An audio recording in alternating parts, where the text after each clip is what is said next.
오늘 두 번째 시간 강의 시작하겠습니다. 이전의 시간에는 성경을 읽을 때 염두에 될 원칙 네 번째, 원독자가 있다라는 것을 알고 원독자의 문화와 언어와 종교와 그들의 입장에서 본문을 읽을 필요가 있다. 말씀드렸고요.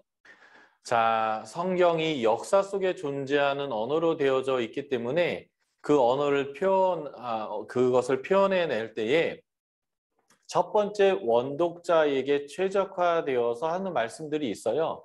그렇기 때문에 진리는 무조건 성경에서 말하고 있다고 해서 우리가 문자적으로 다 지켜서는 안 되는 경우들이 종종 있게 되는데 이것을 제가 표현할 때 뭐라고 표현하냐면 영원한 진리가 있고 상황적 진리가 있다는 거죠. 영원한 진리는 원독자나 우리나 동일하게 진리인 진리이고 문자적으로 우리가 지켜야 될 진리입니다. 대표적인 게 이런 거죠. 하나님은 사랑이시다. 이거 뭐 영원한 진리예요. 시대와 인종과 언어가 바뀌더라도 변함없는 거죠.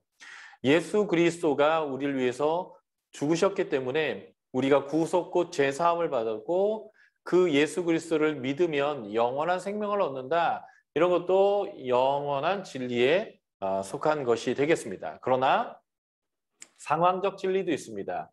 대표적인 게 뭘까요? 율법에서 나오는 내용들인데 돼지고기를 먹으면 부정해진다. 뭐 이런 것들이요. 율법에 보면 남자가 입어야 될 옷이 따로 있고 여자가 입어야 될 옷이 따로 있다고 얘기해요. 그래서 남자의 옷을 여자가 입거나 여자의 옷을 남자가 입었을 때 그것을 가증하다라고 표현합니다. 한마디로 남자들이 치마를 입거나 여자들이 바지를 입었을 때 가증하다라고 얘기하는 거죠. 그것은 이 당시의 사람들에게 하나님의 백성은 거룩해야 되는데 거룩이라는 게 구별되는 거예요. 믿지 않는 자와 하나님의 백성이 아닌 자와 하나님의 백성이 다른 것입니다. 다름이에요. 먹든지 마시든지 옷을 입든지 관계를 하든지 권력이 있어서 권력을 쓰든지 모든 것에서 하나님의 백성은 달라야 합니다. 그 다름을 표현해 주기 위해서 음식도 옷도 어떤 행위도 다르도록 규정해 놓은 것인데 이것은 이 당시 원독자들의 상황에서 정해준 내용이지 그것이 영원한 것이 아니라는 거예요. 그래서 이런 것을 상황적 진리라고 얘기하는 건데 이 상황적 진리 안에는 하나님의 백성에게 주신 이 법 안에 하나님의 원리나 하나님의 성품이 반영되어 있습니다. 이 율법에 취지가 있다는 거죠. 이 원리와 성품을 발견해서 이것을 우리의 삶으로 적용해야 합니다. 상황적 진리는 우리에게 필요 없는 진리가 아니라 하나님의 백성의 삶의 원리와 하나님의 성품이 이 하나님이 이것을 하라 하지 말라라고 하는 것에 담겨 있기 때문에 이것을 찾아내는 것이 아주 중요한 것이죠. 그래서 율법에 굉장히 많은 내용들이 바로 이 상황적 진리에 속해 있습니다. 한 예를 한번 드려볼게요. 저희 딸이 지금은 고2인데 돌 전부터 아토피가 굉장히 심했습니다.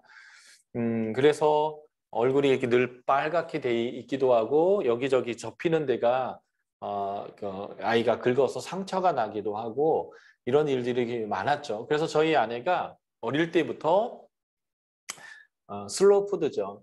유기농의 좋은 음식들을 정성스럽게 이유식 때부터 만들어서 아이에게 먹이고 조미료들, 색소들 그리고 정크푸드라고 하죠. 이 몸에 좋지 않을 만한 이런 음식들을 다 제하면서 아이를 잘 통제했었습니다. 그런데 문제가 생겼죠. 이제 아이를 교회에 데리고 다니고 주일학교에 보내고 유치부부터 이렇게 보낼 때 교회 권사님들이 아유 목사 딸이라고 예뻐해 주시면서 이렇게 쌈지 주머니에서 가방에서 초콜릿, 사탕 이런 것들을 자꾸 이제 손에 주시는 거예요. 그 전까지는 아이가 이런 것을 이제 먹어보지 않았다가 이걸 또 먹어보니까 또 신세계죠. 그런데 엄마의 눈으로는 가능하면 이런 음식을 늦게 먹이고 싶고 안 먹였으면 좋겠고, 왜냐면 그런 것들이 오히려 이제 애 건강에 영향을 줄 거라고 생각하니까 통제할 수 있는 만큼은 통제하려고 했는데 그 봉인이 이제 풀리기 시작하는 거죠. 그래서 아내가 아이에게 정한 규칙이 있어요. 초콜릿은 하루에 2개 이상 안 된다라는 거죠. 껌을 사면 껌이 한 통에 6개 정도 들어있는데 하나만 먹고 엄마한테 반납하고 내일 또 먹는다. 뭐 이런 식의 규칙들을 엄마가 정해줬어요.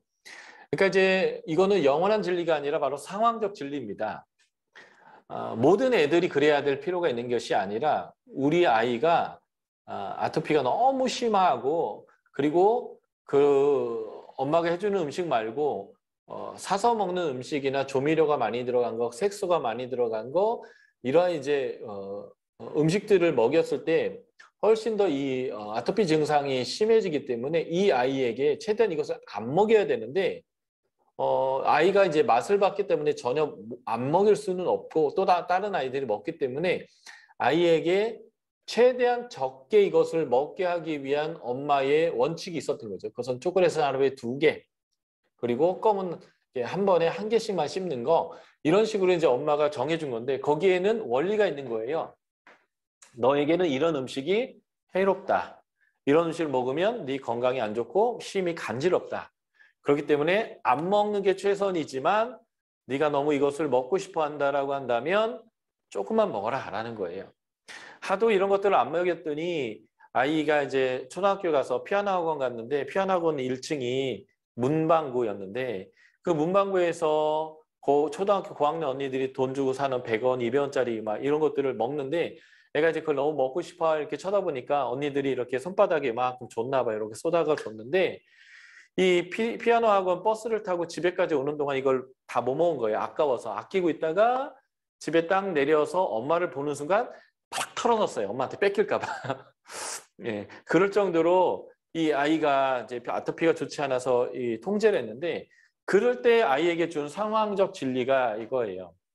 초콜릿은 하루에 2개 이상은 안 되고 껌은 한 번만 먹으면 되고 그리고 과자를 사도 한 번에 그 과자를 다 먹는 게 아니라 일부만 먹게 하고 그렇게 했던 원리 이유가 뭐예요? 아이의 건강을 위해서 그렇게 한 것처럼 율법도 그 율법이 주어졌을 때의 그들이 속해 있는 문화와 종교의 상황에서 하나님의 백성이 다름을 보여줘서 하나님의 백성의 그 다름에 따라 사는 게 얼마나 아름답고 복되고 하나님의 복을 누릴 수 있는지를 알 수 있도록 하는 규범을 줬는 게 이게 바로 율법이고요. 그래서 율법 안에는 이러한 상황적 진리가 많이 들어 있습니다. 그래서 이 상황적 진리와 영원한 진리를 구분할 줄 알아야 하는데 이것을 구분하지 못하면 어떤 문제가 생기냐면 진리를 알지니 진리가 너희를 자유케 하리라 라고 했는데 진리가 우리를 자유케 하는 게 아니라 우리를 억압하는 일이 벌어지는 거죠. 자, 우리 마가복음서 한번 펴서 함께 보도록 하겠습니다. 마가복음 1장 32절부터 34절을 우리가 함께 보도록 하겠습니다. 마가복음 1장 32절부터 34절이에요. 제가 읽어드리도록 하겠습니다. 저물어 해질 때에 모든 병자와 귀신 들린 자를 예수께 데려오니 온 동네가 그 문 앞에 모였더라.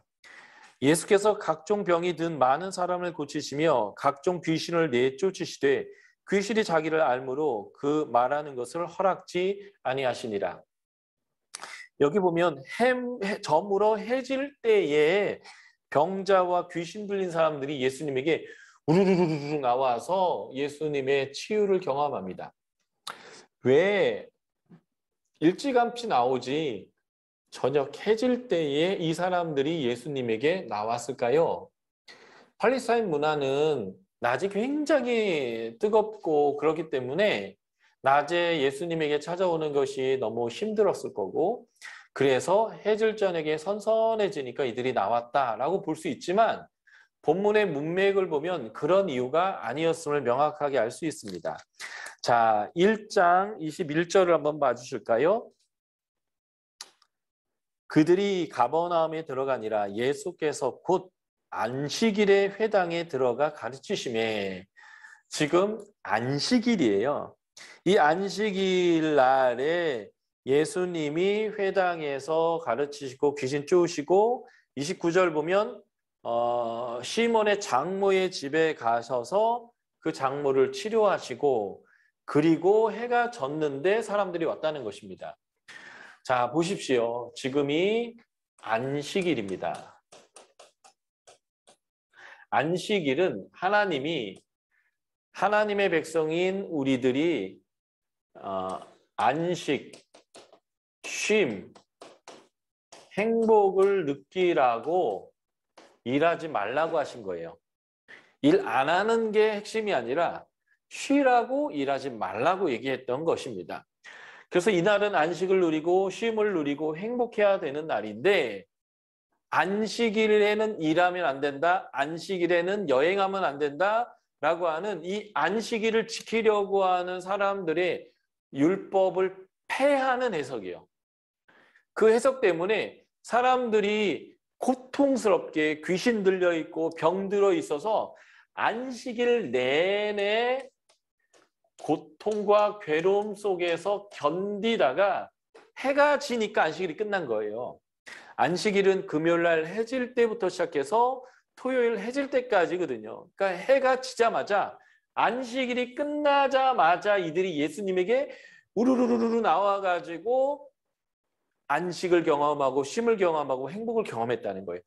안식일은 고통하고 있다가 진짜 안식일의 의미는 쉬어야 되는 것인데 행복해야 되는데 이 안식일 법 때문에 안식일을 지켜야 되는 것 때문에 고통스러워하다가 안식일이 끝나고 쉼을 얻었다니 이게 얼마나 웃지 못할 이야기입니까?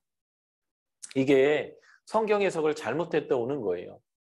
몇십 년 전만 해도 이런 교단들이 있었어요. 지금도 그렇게 보수적인 교단들이 있는데 안식일에는 돈도 쓰면 안 돼요. 그래서 안식일에는 차도 타도 안 되고요. 그래서 안식일에는 아무것도 하면 안 되는 거예요. 교회 가는 거 말고는 오락도 하면 안 되고요.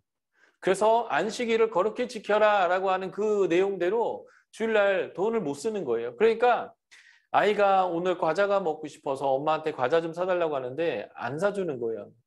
오늘은 안식일이기 때문에. 내일 내가 2개 사줄 테니까 오늘은 참아라 라는 거죠. 안식일의 의미가 뭐예요? 안식하고 쉬 먹고 행복한 거잖아요. 이날 잘 먹고 잘 쉬고 즐겁게 지내야 됩니다. 물론 예배도 안 드리고 골프 치러 가고 소풍 가서 이렇게 하라는 얘기는 아니고요.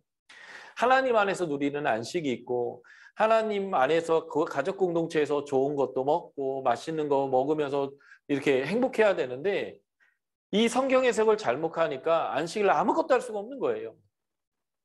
이게 진리를 알지니 진리를 자유케 하겠다라고 하는 것을 훼손하는 일이 뭐냐라는 거예요. 그게 바로 상황적인 진리를 영원한 진리로 보는 것이기 때문에 그렇습니다. 우리가 주일을 안식일이라고 연결시켜서 설명하지만 안식일과 주일은 연결되어 있지 않으면서 단절되어 있어요.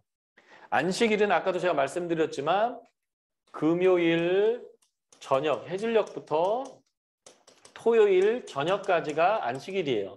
안식일을 문자적으로 지키려고 한다면 우리는 토요일 날 모여서 예배드려야 한단 말이죠. 그러나 우리는 일요일, 근데 우리는 이것을 주일, 로드스데이, 주님의 날이라고 불러요. 왜 그럴까요? 예수님이 안식 후 첫날 새벽에, 그러니까 토요일이 넘어가서 주일날로 넘어간 일요일날 새벽에 부활하셨죠.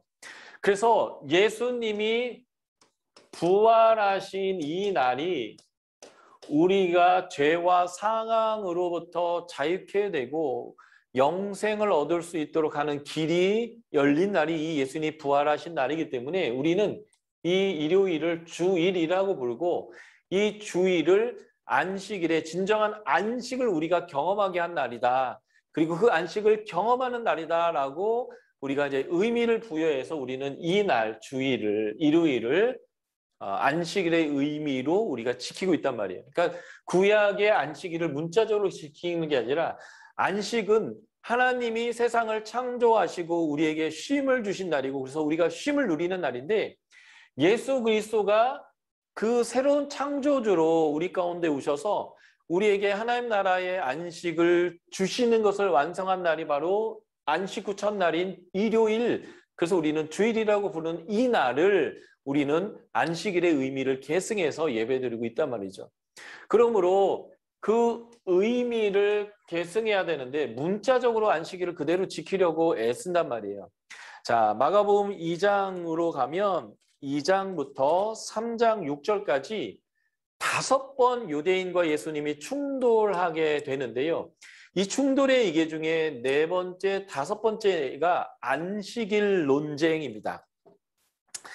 자, 4번째 충돌이 2장 23절인데 안식일 날 예수님과 제자들이 밀밭 사이를 지나가는데 그 밀을 이렇게 제치고 지나가다가 제자들이 배고팠나 봐요. 그래서 밀을 뜯어 먹었습니다. 그럴 때 바리새인들이 어찌하여 안식일 날 하지 못할 일 합니까? 안식일에는 일을 하면 안 되는데 그 중에 일 중에 하나가 추수가 일이거든요.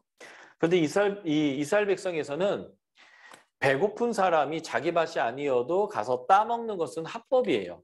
그러나 지금 이 제자들의 문제는 따먹은 게 문제가 아니라 안식일 날 추수행위로서 이 밀이삭을 뜯어서 비벼서 먹었기 때문에 그런 것이죠. 그래서 안식일을 어겼다, 추수했다라고 하면서 문제를 삼았을 때 예수님이 괜찮다라고 얘기했어요.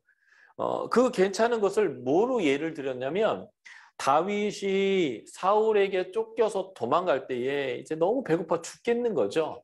그래서 노비란 곳에 성막이 있을 때에 그곳에 가서 제사장에게 먹을 것을 구했는데 제사장이 성전에서 물려나온 진설병을 이 다윗에게 주었지 않았냐라고 얘기한 거예요. 이 진설병은 제사장들과 이 거룩한 사람들이 거룩한 장소에서 먹어야 되기 때문에 유다 지파의 다윗이 이것을 먹으면 안 돼요. 그것은 법을 어기는 겁니다. 그런데 제사장이 다윗에게 이것을 줬단 말이에요. 왜 그런 줄 아세요? 이 진설병을 하나님께 드리고 내오고 하는 이 과정 자체가 하나님을 섬기는 거고 하나님의 거룩함을 드러내는 과정이지만 이 율법 거룩함의 목적은 사람을 살리고 안식을 주는 데 있는 거예요. 그러니까 제사장은 당장 굶어 죽는 사람에게 이 떡을 주는 것이 율법이 주는 의미이지 이 제사장만 먹으라고 하기 때문에 너한테 줄 게 없어 그냥 굶어 죽어라고 하는 게 율법의 의미가 아니라는 것을 이 제사장이 알았단 말이에요. 그래서 제사장이 무엇을 점검하냐면 네가 여자와 가까이 했냐 안 했냐를 물어봅니다. 이 말은 무슨 말이냐면 네가 정하냐 부정하냐라는 거 얘기예요. 네가 정결하다고만 한다면 이 거룩한 사람들이 거룩한 장소에서 먹어야 될 떡을 너에게 줘서 네가 죽지 않도록 배고프지 않도록 내가 하겠다라는 거죠. 그래서 최소한의 그 안전장치만 하고 내가 왕의 명령으로 가는데 내가 여자와 함께하게 했겠습니까? 라는 다윗의 말을 듣고 이 떡을 내주었단 말이죠. 그러니까 율법의 목적은 뭐예요? 하라 하지 말라는 모든 목적이 사람에게 안식과 평강을 주기 위한 하나님의 목적이라는 거예요. 그것을 2장, 마가복음 2장 27절, 28절에 이렇게 예수님이 설명하죠. 그러므로 안식이 사람을 위하여 있는 것이 아니고 사람이 안식일이 사람을 위하여 있는 것이요 사람이 안식일을 위하여 있는 것이 아니다. 그래서 안식일의 목적이 사람을 위한 거다라고 분명히 말씀하셨습니다. 이 말씀은 누가 얘기한 거냐? 28절에 나는 안식일의 주인이다. 안식일을 만든 사람이 나고 안식일의 취지가 안식일이 사람을 위한 거다. 사람이 안식을 위해 있는 게 아니야. 그래서 안식일을 지키려고 목숨같이 얘기하지 말고 안식일의 의미인 쉼을 가져야 된다는 거예요. 이 유대인들이 잘못 성경적 해석 때문에 안식일 내내 병들어 있고 귀신 들려 미쳐 있다가 안식일이 끝나야 구원을 얻는 이런 모습들. 그리고 안식일에도 배고픈 사람들이 배고르면 안 된다는 게 하나님의 뜻이라는 거예요. 그래서 안식일에 배고픈 사람이 이삭을 뜯어 먹었다고 해서 그것을 문제 삼으면 안 된다라고 얘기했다라는 거예요. 그러니까 이렇게 문자적으로 말씀을 지키려고 하다 보니까 오히려 사람들이 행복하지 않도록 만드는 요소들이 있다라는 거예요. 그 말씀의 목적은 사람을 행복하게 하기 위한 거였는데 이것들이 성경 해석을 잘못하고 있는 거죠. 그래서 상황적 진리, 우리 애가 문자적으로 지키지 말아야 될 진리를 문자적으로 지키려고 하는 이러한 상황적 진리의 부분들을 배제해내고 해석해내는 게 굉장히 중요한 거죠. 그래서 여러분들 아직도 선짓국 안 드세요? 선지 자체가 피를 이렇게 뭉친 거잖아요. 피채 먹는 거니까 안 드신다든지. 그래서 여러분들이 이거와 동일한 맥락으로 스테이크를 먹을 때 원래 이제 안심이나 등심이나 스테이크를 먹을 때는 레어 할까요? 레어 미디움을 할까요? 미디움을 할까요? 이렇게 물어보잖아요. 근데 여러분들이 피를 먹지 않으려고 한다라고 하면 어떻게 해야 돼요? 예, 돼지고기 이렇게 거의 막 튀겨지듯이 막 이렇게 익혀서 먹듯이 소고기도 그렇게 드셔야 되는 거예요. 피가 다 빠지게. 거의 이제 타이어 씹듯이 질길 정도로, 예, 그래서 쓰러지지도 않을 정도로 여러분들이 바짝 익혀서 먹어야 되는 거죠. 근데 이것은 다 구약에서 말하고 있는 상황적인 진리이고요. 신약에서는 그렇게까지 할 필요가 없는 거예요. 그래서 우리는 메기도 먹고 장어도 먹고, 그렇죠? 예, 고등어도 먹고 오징어도 먹고 꼴뚜기도 먹고 낙지도 먹고요. 돼지고기도 먹고요. 다 먹어요. 왜 그럴까요? 그것들이 상황적 진리이기 때문에 그렇습니다. 구약의 율법에는요. 생리하는 여자나 애를 낳은 여자는요.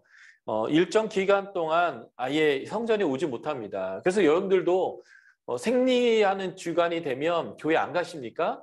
그렇지 않죠. 이런 것들이 다 상황적 진리이기 때문에 그런 것입니다. 자, 신약으로 와서 하나의 예를 들어볼게요. 고린도전서 11장 13절에 보면 여자들은 머리에 쓰고 기도나 예언을 하도록 지시되어져 있습니다. 이것을 문자적으로 잘 지키는 데가 천주교죠. 그래서 천주교 미사를 들 때 보면 여인들이 다 하얀 베일을 다 뒤집어 쓰고 예배를 드리고 있고요. 우리 개신교는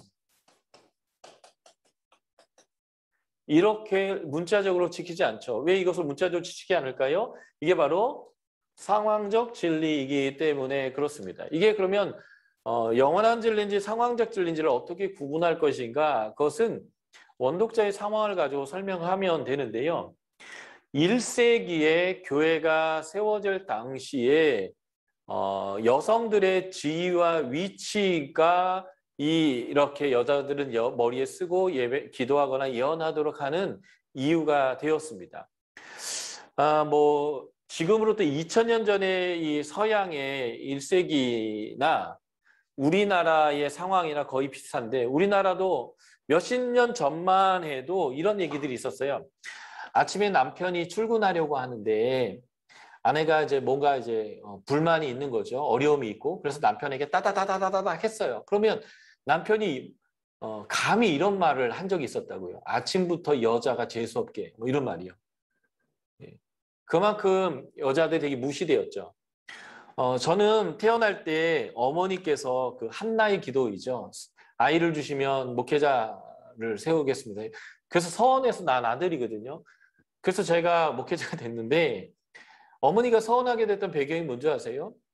저희 어머니가 저희 누님을 먼저 낳았어요. 누님을 낳았는데 저희 증조할머니께서 딸을 낳았다고 산모와 아기 앞에서 이렇게 곰방대에다 담배 채워갖고 담배를 피우셨대요. 마음에 안 들다고 에인 하면서. 그래서 어머니가 애 낳고 너무 서운해가지고 아들 달라고. 아들 주시면 목회자 세우겠다고 이렇게까지 기도하셨다고 하더라고요. 그러니까 우리나라도요. 몇십 년 전만 해도 여성의 위치라는 것이요. 정말 낮은 위치였다는 거예요. 딸을 낳았다고 해서 산모한테 딸 낳았다고 이렇게 뭐라고 할 정도로 그런 사회였죠. 근데 1세기의 여성관이라는 게요. 이제 말도 되지 않는 상황이었다는 거예요. 1세기에 이 고린도전서가 기록할 당시에 여성관을 잘 보여주는 내용이 뭐냐면 헬라의 대표적인 철학자가 플라톤과 아리스토텔레스예요. 그래서 현대 철학은 이 플라톤과 아리스토텔레스의 그 철학의 재해석이다라고 할 정도로 서양 철학이 아주 굳건한 위치를 차지하고 있는 아주 유명한 철학자인데 이 아리스토텔레스가 여자를 뭐라고 정의 내렸냐면요. 기형 남자라고 표현했습니다. 기형 남자라는 말은 무슨 말이에요? 돌연변이란 뜻이에요. 사람 아니다 이런 뜻입니다. 그래서 이 당시에 철학자들이 뭐라고 했냐면요. 후사를 위해서는 아내가 필요하고 내 정욕을 해결하기 위해서는 창녀가 필요하다. 저 작가리 깡패들이 한 소리가 아니라 이 당시에 철학자들이 한 소리입니다. 그래서 동양이고 서양이고 이런 말이 있어요. 여자가 말을 잘 듣게 하려면 자주 때려야 된다라는 말이에요. 이게 얼마나 남성 위주의 잘못된 세계관인지를 보여주는 거죠. 그러니까 이 당시에 여성들이 교회에서 리더십을 발휘한다거나 대표로 기도하거나 예언하거나 앞장서서 뭘 한다라는 것 자체가 그들 사람들의 눈에서는 이상한 행동처럼 보였다는 거예요. 그래서 우리나라 말에도 이런 말이 있었죠. 좋지 않은 말이지만 여자가 설치면 안 된다고. 또 여자의 목소리가 담벼락을 넘어가면 안 된다고. 큰 소리 내지 말라는 거죠. 이런 상황에 놓여 있는데 교회가 그런 상황에 놓여 있는 곳에서 복음이 들어온 교회는 여성들이 기도나 예언을 하도록 허용했다라는 거예요. 그러나 어떠한 절차를 가지고 할 필요가 있었다는 거죠. 이 1세기의 여성관을 보여주는 아주 대표적인 내용들이 그리스 로마 신화에 나오는데요. 여성 탄생 신화예요.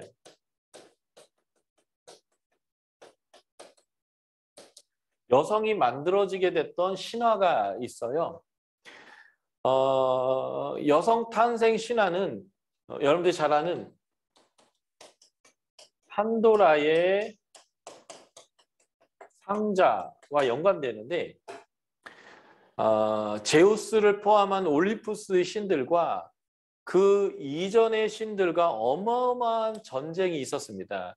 그 전쟁의 근원은 뭐냐면 태초의 엄마 신 가이아라고 하는 대지의 신과 하늘의 신 우라노스가 결혼해서 자식들을 막 낳았어요. 자식들 신을 낳는데 그 자식들의 신들 중에 헤카톤 케이르, 헤카는 100이란 뜻인데 팔이 100개 달린 그 신이 있어요. 헤카톤 케이르가 나오게 됐고 또는 키클로토스라고 이 이마에 눈이 하나 있는 거인 신이 있어요. 이런 신들이 나왔을 때 우라노스가 아우 창피하다. 그래서 이 신들을 지하 타르타르에다 다 갖다 버렸죠. 그러니까 가이아가 너무 속상해가지고요. 자신들의 아들 신들에게 얘기했어요. 아버지를 제거하고 최고의 신이 될 자가 누구냐? 내가 도와주겠다. 그때에 크로노스라고 하는, 크로노스가 시간의 신인데 운명의 신이거든요. 이렇게 이제 낫을 들고 있는 신인데 이 크로노스가 내가 하겠습니다 하고 아버지의 성기를 잘라버리고 아버지를 쫓아내고 최고의 신이 되었습니다. 그런데 이 크로노스에게 어떤 신탁이 내려지냐면 네가 아버지를 쫓아내서 최고의 신이 됐던 것처럼 너의 자식 중에 하나가 너를 쫓아낼 거다라는 신탁을 받게 돼요. 그래서 이 크로노스의 아내가 아이를 낳기만 하면 이 크로노스가 다 먹어버렸습니다. 애만 나면 먹으니까 이 크로노스의 아내가 너무 화가 나가지고요. 이제 가이아라고 하는 이제 자기 시어머니에 찾아가지고 의논을 합니다. 그럴 때 이제 네가 다시 아이를 낳을 때가 되면 아이를 낳아서 숨기고 아이 대신 돌멩이를 강보에 싸서 네 남편에게 줘라. 그래서 돌을 이제 삼키게 되는데 이때 구해져서 키워졌던 신이 제우스입니다. 이 제우스가 나중에 성인이 돼서 엄마와 한 편을 먹고 엄마가 이 크로노스에게 독약을 먹이게 되는데요. 이 독약을 먹였을 때 이 크로노스가 자신이 이전에 먹었던 자식들을 다 토해내게 됩니다. 그 토해낸 신이 여러분들이 잘 아는 헤라, 그리고 하데스, 포세이돈 뭐 이런 신들이에요. 그래서 이런 신들과 함께 제우스가 싸워가지고 아버지의 신들을 다 쫓아내고 올림푸스 산에서 최고의 신이 되는데 그 과정에서 우주적인 전쟁이 신들끼리 어마어마하게 싸우게 됩니다. 그런데 신들이라 죽여도 죽지를 않는 거예요. 그래서 전쟁이 너무 오래되니까 세상이 완전히 황폐하게 되어졌습니다. 이 황폐하게 됐고 전쟁이 안 끝나니까 제우스를 포함한 올림푸스의 신들이 이제 가이아를 찾아가서 어떻게 하면 우리가 이길 수 있냐고 물어보니까 타르타르에 들어가 있는 헤카톤케이르와 키클로투스를 끄집어내면 그들이 도와줄 거다. 그래서 이 외눈박이 거인신 키클로투스가 대장장이 신인데 그를 끄집어냈더니 제우스의 이 번개나 포세이돈의 삼지창 뭐 이런 것들을 만들어 준 거예요. 그래서 전쟁에서 이깁니다. 그런데 세상이 완전히 망가졌죠.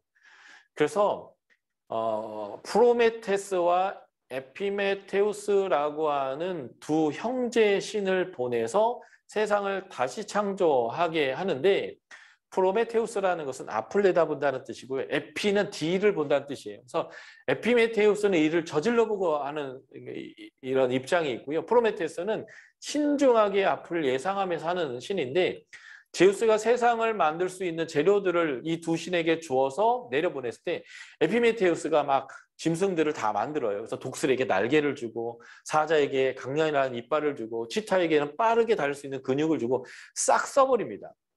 그래서 프로메테우스가 사람을 정성스럽게 만든 다음에 무엇인가 주려고 했더니 줄 게 아무것도 없는 거예요. 그래서 이 프로메테우스가 제우스에게 가서 인간에게 줄 무엇인가 좀 주십시오 하는데 제우스가 거절을 합니다. 그래서 인간은 태생부터 털도 별로 없고요. 짐승보다. 그리고 이빨이나 손톱이나 이런 게 그렇게 강하지도 않고 짐승보다 빠르지도 않고 아주 미약한 존재로 만들어졌는데 그래서 이 프로메테우스가 신들만 사용하는 불을 훔쳐다가 인간에게 주면서 인간이 문명을 형성하게 되는데 그 신들의 불을 훔친 벌로 프로메테우스가 그 절벽에 이렇게 묶여가지고요. 제우스를 상징하는 독수리에 의해서 간을 파먹히는 벌을 받게 되는데 독수리가 간을 반만 파먹어요. 그러면 간이 빨리 또 재생되면 또 반을 파먹고 하는 영원한 벌을 받게 됩니다. 그래서 제우스가 인간에게 불을 갖다 준 이 프로메테스를 벌줬지만 그 분이 풀리지 않는 거죠. 그래서 인간인 남자에게 벌을 주기 위해서 제우스가 고안해낸 신의 벌이 뭐예요? 그게 바로 여자입니다. 그래서 자신의 아들, 제우스의 아들인 대장장이신 헤파이스토스에게 여자를 만들게 하고요. 그래서 여자에게 제우스를 포함한 모든 신들이 축복을 합니다. 그래서 비너스라고 불리는 아프로디테의 여신이 미의 여신이기 때문에 여자에게 아름다움을 주고 아폴론이라고 하는 태양의 신이 음악의 신이기도 하니까 여자에게 음악을 잘하도록 이렇게 해주고 해서 모든 신들이 여자를 축복해요. 그래서 태생적으로 남자보다는 여자가 말도 잘하고 뛰어나다. 서양 사람들은 이렇게 생각합니다. 그래서 이 여자에게 제우스가 준 선물이 있는데 호기심을 줬어요. 여자에게 호기심이라는 선물을 주면서 판도라의 상자, 정확히 말하면 호리병인데 판도라의 상자를 주면서 여자에 이렇게 얘기합니다. 절대 열어보면 안 돼 라고 말했습니다.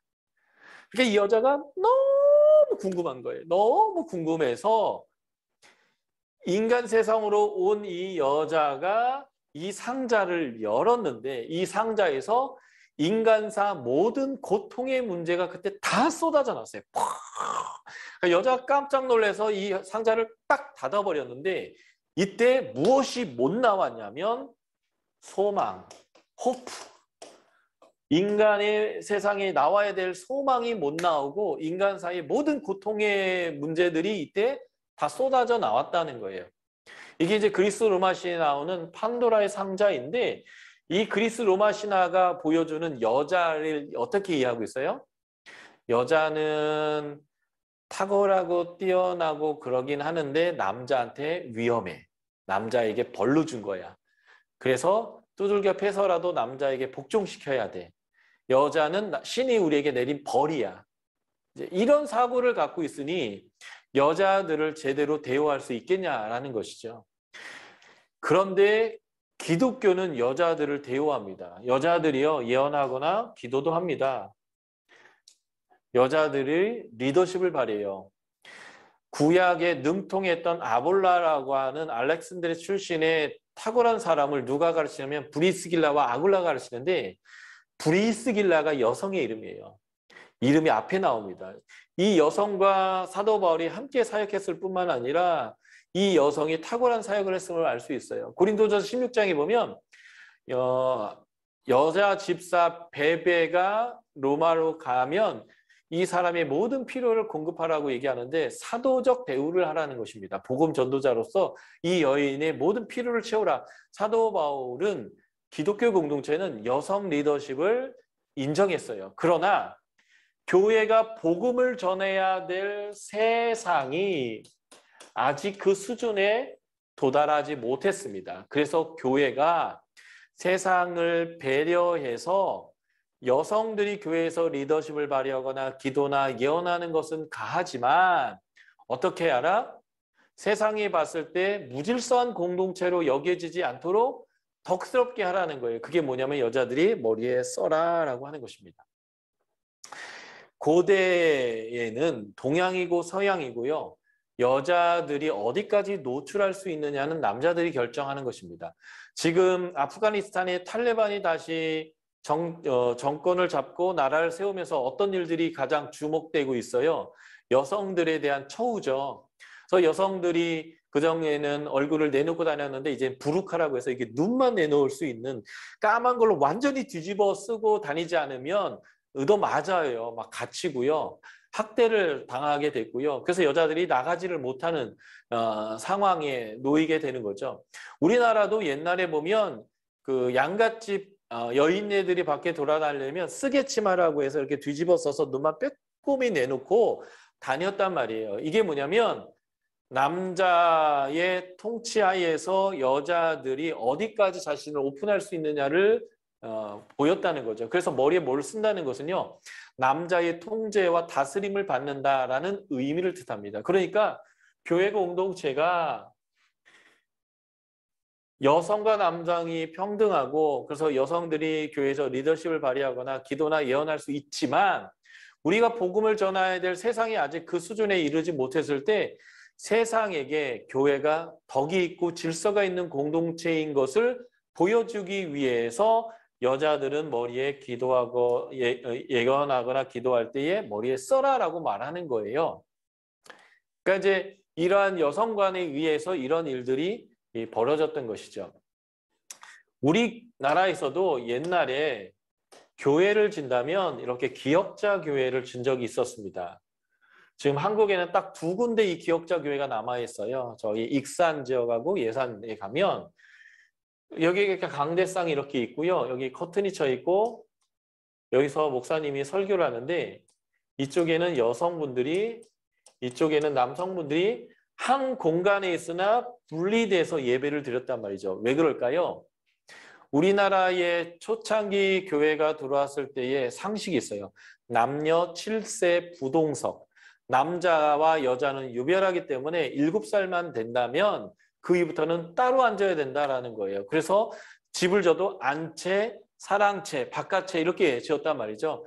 그런데 한 공동체로 예배를 드려야 하지만 세상에 봤을 때 남녀가 저렇게 한 공간에 몰려 있어서 이렇게 한다라는 것은 문란하고 법도가 없고 그래서 상스럽게 표현하면 쌍놈의 새끼들이나 믿는 종교다라고 비춰질 수 있기 때문에 여자들은 머리에 쓰고 기도하거나 예언하라라고 하는 그거기에서 보여주는 중요한 원리가 뭐냐면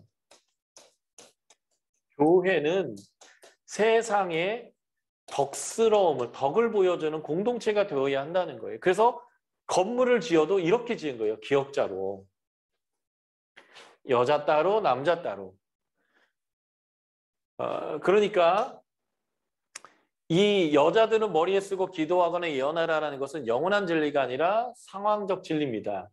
이 상황적 진리에 담겨있는 영원한 진리는 덕스러운 공동체가 되라. 우리가 복음을 전해야 될 대상자들이 수준이 낮아서 하나님의 그 뜻을 몰라서 오해하고 있는 공동체인데 최소한 그들이 복음을 받아들여 예수를 믿어야 되는데 우리가 그들이 몰라서 그런 것이지만 우리가 덕이 되지 않는 공동체로 비춰진다면 그들이 교회를 멀리할 거 아니에요. 그러니까 교회는 덕과 질서가 있는 공동체가 되어야 한다라는 것들이 이 상황적 진리에 담겨 있는 원리이고요. 이런 원리를 찾아서 우리의 삶에 적용해야 되는데 이게 아니라 이 상황적 진리를 영원한 진리로 삼아서 계속 머리에 베일을 쓰고 예배드리게 한다면 그것도 성경을 제대로 해석하지 못한 것이 된다라는 것이죠. 그래서 성경은 영원한 진리와 상황적 진리를 구분해야 합니다. 이런 것들을 구분하기 위해서는 원독자의 상황을 봐야 되는 거죠. 제가 1세기의 여자들에 대한 신분의 상황들을 가지고 설명했던 것처럼요. 이런 내용들을 우리 일반 성도님들이 다 알 수 없기 때문에 그래서 목회자들의 성경 해석이 필요한 것이고 목회자들과 함께 성경을 공부해야 하는 것이고 때로는 이렇게 귀납적으로 성경을 연구한 사람들과 함께 성경 한 권 한 권의 역사와 문화와 배경을 가지고 공부하는 특별한 공부의 시간들이 이제 필요한 것이다라고 보시면 좋겠습니다. 오늘 강의는 여기까지 하고요. 제가 다음 주에 나머지 두 가지의 원칙을 더 설명해 드리도록 하겠습니다. 제가